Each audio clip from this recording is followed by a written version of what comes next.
Saludos, mi nombre es José López Ríos, soy el pastor de la Primera Iglesia Bautista de Gurabo y en esta ocasión quiero compartir con ustedes la palabra del Señor que se encuentra en el libro de Jeremías capítulo 18, una hermosa lectura que estoy seguro que les va a gustar. Voy a leer en el versículo 1 del capítulo 18 que lee así: en el nombre del Padre, del Hijo y del Espíritu Santo. Amén. Palabra de Jehová que vino a Jeremías diciendo: levántate y vete a casa del alfarero, y allí te haré oír mis palabras. Y descendí a casa del alfarero, y he aquí que él trabajaba sobre la rueda. Y la vasija de barro que él hacía se echó a perder en su mano, y volvió y la hizo otra vasija según le pareció mejor hacerla. Entonces vino a mí palabra de Jehová diciendo: ¿no podré yo hacer de ustedes como este alfarero, oh casa de Israel? Dice Jehová. He aquí que como el barro en las manos del alfarero, así son ustedes en mi mano, oh casa de Israel. Que el Señor añada bendición a esta palabra hermosa. Si hay algo que no debemos olvidar para que no se nos suban los humos a la cabeza, es que somos barro. Génesis dice que fuimos formados de barro. El barro es una manifestación de algo no sublime. El barro dista muy poquito de ser fango. Y decir fango es referirse a algo tristemente bajo. Nosotros, que en la gran mayoría vivimos en el cemento, que de vez en cuando se nos olvida que nuestra humanidad surge del polvo de la tierra. Dentro del misterio de las cosas de Dios, Él quiso formarnos de la tierra. Él quiso formarnos del polvo. Pero la sabiduría de Dios, y más aún el amor de Dios, transforma lo común del barro al darle al ser humano su aliento. Esa es la gran diferencia. Interesantemente, ese aliento, que en hebreo es ruaj, es lo que nos transforma de muñecos a seres vivientes, de maniquíes de barro en seres con hálito de vida, con hálito divino. En el Antiguo Testamento el libro nos habla de ruaj, pero en el Nuevo Testamento se convierte en neuma, que reciben los apóstoles por parte de Jesús en Juan capítulo 20, versículo 22.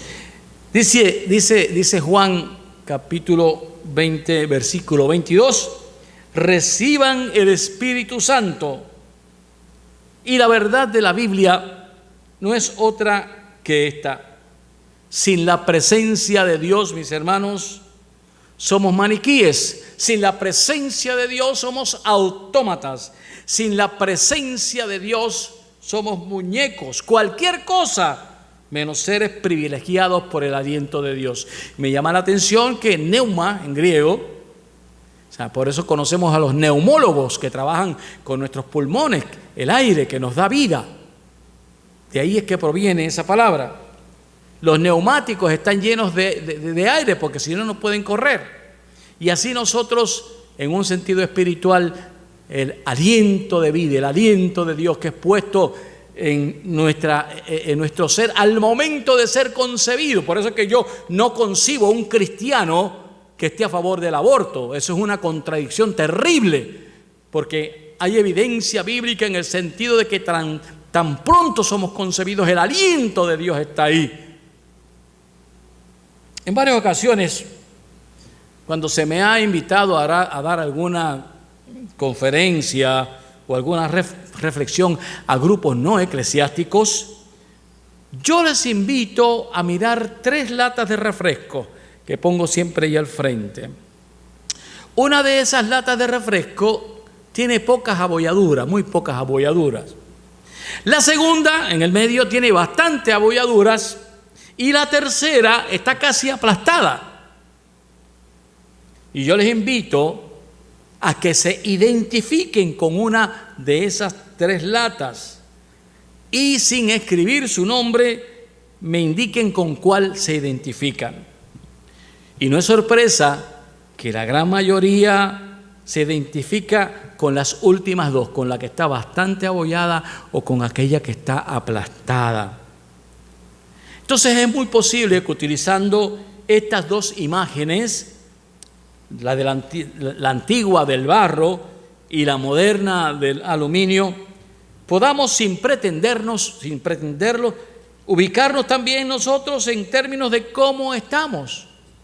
Ahora yo les digo algo, es muy posible. La parábola que tenemos ante nosotros es una parábola de hechos y no de palabras. Puesto que el pasaje bíblico no contiene ninguna conversación, entre el profeta y el alfarero no hay conversación alguna. Mientras Jeremías estaba allí de pie observando la obra que el alfarero creaba sobre la rueda, el profeta oyó la voz de Dios que le hablaba por medio de lo que él veía. Y de inmediato el profeta entendió, de inmediato el profeta comprendió que en el alfarero y el barro había un significado simbólico. El alfarero no veía nada de especial en su trabajo, pero el profeta sí veía mensaje de Dios en esa acción. A Jeremías se le conoce como el profeta llorón, y esto guarda una estrecha relación y semejanza con Jesús. En efecto, ambos fueron varones de dolores, como muy bien lo describe Isaías, experimentados en quebrantos. Cada uno vino a los suyos y los suyos no les recibieron. Cada uno de ellos sufrió horas de rechazo y los suyos los abandonaron. Jeremías fácilmente se deprimía y se desanimaba y provocaba a veces enojo y resentimiento entre los que le escuchaban. Al servicio del Señor desde su juventud, le dijo al Señor: yo soy un niño, y estaba consciente de su debilidad en vista de la enorme tarea que le esperaba. También declaró que no sabía hablar, que no era elocuente, igual que Moisés, y le pusieron a Aarón al lado. Sin embargo, los grandes oradores de Dios no tienen necesariamente un prodigioso don de la palabra, porque si así fuera, se correría el riesgo que se escuchara palabra de hombre y no de Dios. Quien predica debe minimizar sus talentos para que el poder de Dios le arrope, para que el poder de Dios lo use. No vaya a ser que uno se crea que por sus propios méritos es vocero de Dios. Todo esto, hermanos, para decir que Jeremías, este profeta, en este caso no se proyecta como un profeta triste, sino muy por el contrario. Dios lo llama a presenciar un acto simbólico que destila esperanza, que destila poder amoroso, que destila un poder transformador, el poder transformador de Dios. Miren cuál es el caso: hay una vasija estropeada Y la manera en la cual el alfarero moldea y crea esa vasija estropeada es que la hace una nueva y hermosa. De manera que si usted por alguna razón se siente vasija estropeada en este momento, bueno, pues mire, mejor que se sienta así, porque usted, como yo, necesitamos del alfarero. Sí, lo necesitamos. Porque si usted está tan y tan bien que le puede decir a Dios, no, gracias a Dios, yo estoy bien así, no tienes que poner tus manos sobre mí, tenemos problemas. La buena noticia para usted y también para mí en esta mañana es que no tenemos que esperar que el buen alfarero ponga sus manos sobre nosotros para formarnos mejor. Él ya lo está haciendo. Es una gran noticia eso. Desde el día en que usted se entrega a Él, desde el día en que usted tiene el sello del Espíritu Santo en su corazón, ahí está Él trabajando con usted. El ser formado por el alfarero presupone movimiento. Interesante. El torno del alfarero gira y gira para darle uniformidad a la vasija. Por eso nuestra vida gira y a veces de manera que no entendemos, pero es Dios obrando. Es Dios quien pone su tierna mano en áreas que no esperamos. Pone presión aquí, más suave allá, e interesantemente, cuando el alfarero quiere darle belleza a esa vasija, tiene que apretar. El barro solo tiene un requerimiento, y ese requerimiento para ser moldeado por el alfarero es que se deje moldear, que sea blando. Por eso es que Dios nunca va a obrar en corazones duros que no estén sensibles a su invitación de amor. El alfarero usa 3 cosas para lograr formar la vasija: el movimiento de la rueda, la presión en sus manos y agua para suavizar las formas. Y es interesante que en ese movimiento es lo dinámico de nuestra experiencia, de nuestra existencia. Sus manos, lejos de lastimarnos, nos forman con amor, nos forman con dulzura, nos forman con delicadeza. A veces nos olvidamos que somos hijos e hijas y que un buen padre es necesario para formar a sus criaturas. Y en esa formación, en esa creación hermosa de Dios, Él nos moldea, no nos quiebra, nos moldea. El agua que Dios usa para formarnos son las lágrimas que derramamos. Y no hay cosa que nos haga más sensibles, mis hermanos y hermanas. No hay cosa que nos haga más prestos a necesitar de alguien que el estar llorosos.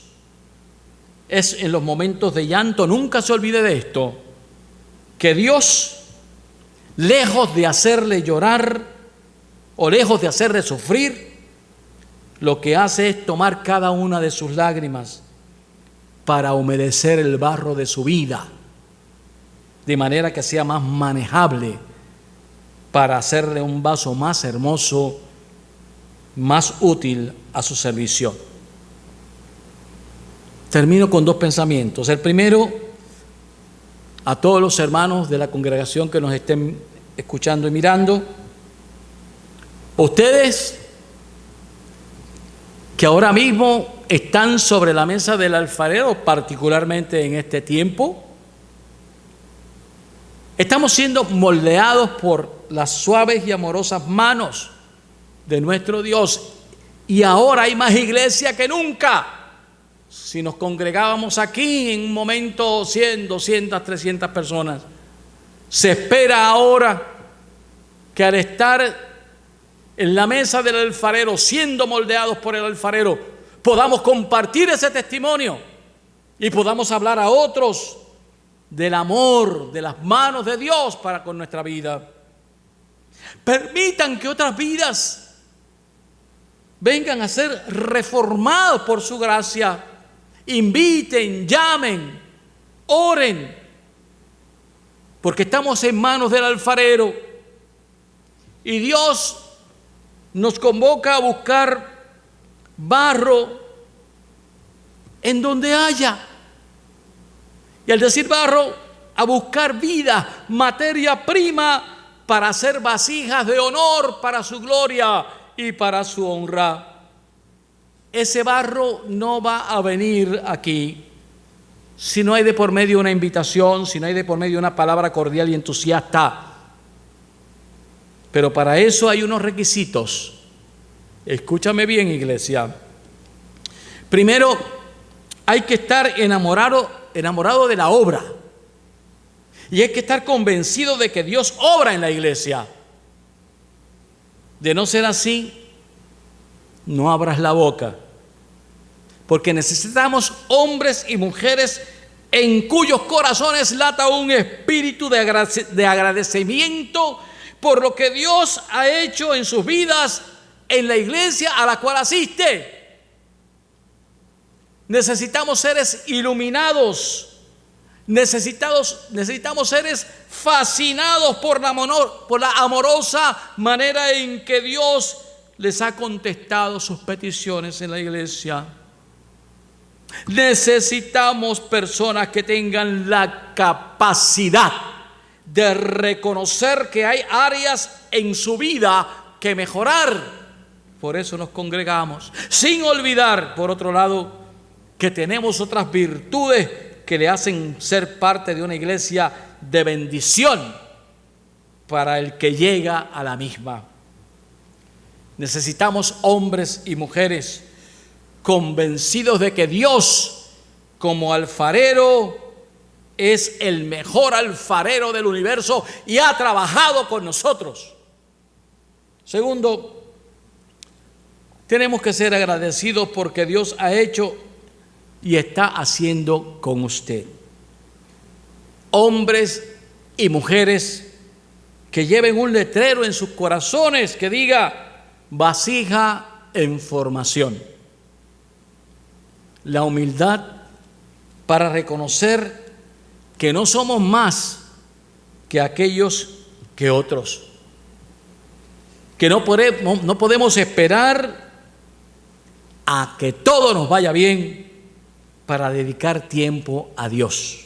Hay que buscar ese tiempo. De hecho, cuando estamos cargados por el peso del dolor, esa humildad nos permite ser más efectivos y afectivos. En el capítulo 4 del Evangelio de Juan, versículo 35, el Señor alza su mirada y dice de la siguiente manera: mirad a ver los campos, si los campos están listos para la cosecha. Parece que no vale la pena, dijo alguien, porque las espigas están dobladas, Señor. No están erguidas. Y yo me imagino al Señor diciéndole a uno, no seas ese hueco. Si las espigas están dobladas es por el grano que tienen, por el peso del grano. Y eso quiere decir que habrá una buena cosecha. Sí, hermano, sí, amigo, a veces estamos tan cargados por el dolor, por las contrariedades, estamos encorvados, no podemos estar erguidos. Sin embargo, Dios no obra en personas que no sepan bajar sus hombros humildemente. Conozco muchas personas que precisamente en momentos de crisis, que están cargados, es que vienen a conocer la verdadera libertad, el verdadero y sumo bien, la verdadera felicidad, a reconocer al Señor. Tercero, debemos tener un espíritu de celebración y no de lamento. Dios nos convoca a celebrar su presencia en nuestras vidas, aún antes de que esta nuestra obra de barro esté terminada. Estamos en construcción. El pueblo de Dios celebra la vida porque sabe que al final Dios logrará su propósito en nosotros. Y aunque ahora mismo nuestra visión no sea lo suficientemente clara para mirar esa victoria, por fe sabemos que Dios ya ha triunfado en su Hijo Jesucristo y nos va a dar con Él esa victoria. Quiero hacer una parte, una historia que he contado anteriormente, pero llenó mi corazón. Estando yo en la Ciudad de México, conocí a un gran hermano en la fe, Fernando Herrera. Era verano y Fernando era maestro de escuela vacacional, tenía a su cargo unos niños. Y parte de las manualidades era hacer unas lámparas con un alambre, una cosa muy bonita, pero en manos de los niños que no tenían la capacidad de doblar bien los alambres. Fernando lo que hacía era que todos los días se traía todas aquellas lámparas y él mismo las arreglaba. Y la noche antes de la graduación se trajo todas aquellas lámparas y comenzó una a arreglarlas, a pintarlas, a ponerlas hermosas. Y aquel trabajo burdo, aquel trabajo incompleto de cada uno de aquellos niños, este maestro amoroso en su casa comenzó a darle vida, a darle forma, a darle armonía y a pintarlos. Y el día de la graduación todos los niños estaban felices y contentos porque sus lámparas eran las lámparas más hermosas que había. Así pasa con nosotros. Nosotros estamos torcidos, nosotros estamos encorvados, pero hay un alfarero que nos monta en su mesa, que nos da vuelta, que con el agua de nuestras lágrimas moldea, aprieta aquí, aprieta allá, y al final hace para su gloria y honra un vaso. Y noten ustedes cómo esa vasija de primera intención se echa a perder en manos del alfarero. Es un gran mensaje lo que nos da. Muchas veces somos de Dios, estamos firmes en la palabra y aún así nos quebrantamos, nos pasan cosas. Pero lo bello de este asunto y de esta historia es que esa misma vasija el alfarero no la tira al zafacón. Coge y con ese mismo barro hace una vasija más hermosa que la primera. Y eso va a ser contigo. Termino este pensamiento. Si usted ha estado pendiente a la palabra y ha escuchado este mensaje y ha sentido el deseo de que Dios le bendiga y le moldee, pero nunca conscientemente, públicamente ha expresado su decisión de pedirle al gran alfarero, que es Dios, que sea su dueño, que sea el dueño de su vida. Miren, usted no puede reclamar esa promesa si no lo ha hecho. Pero ¿qué tal? Porque el Señor es un caballero. El Señor no se va a meter a su casa si usted no lo invita. No va a entrar a la fuerza, ni automáticamente, a menos que a usted le diga: Señor, yo quiero y yo deseo que tú me ayudes a tomar control de mi vida. Yo te recibo como mi Salvador, te recibo como mi alfarero y quiero que limpies mi barro, que moldees mi vida y haz de esta masa informe de confusión un vaso nuevo. Si usted desea, en este preciso instante, puede hacer esta oración conmigo y decir: Señor, por favor entra a mi vida, te entrego mi ser, este barro, esta vasija mal formada, quiero que tú la formes de nuevo y haz de mí un vaso conforme a tu propósito. Eso, en otras palabras, quiere decir: me entrego a ti, sé dueño de mi vida, moldea mi vida, y a partir de eso el sello del Espíritu Santo estará en su vida y tendrá la salvación eterna. Esperamos que así sea, en el todopoderoso nombre de nuestro Señor Jesucristo. Dios le bendiga.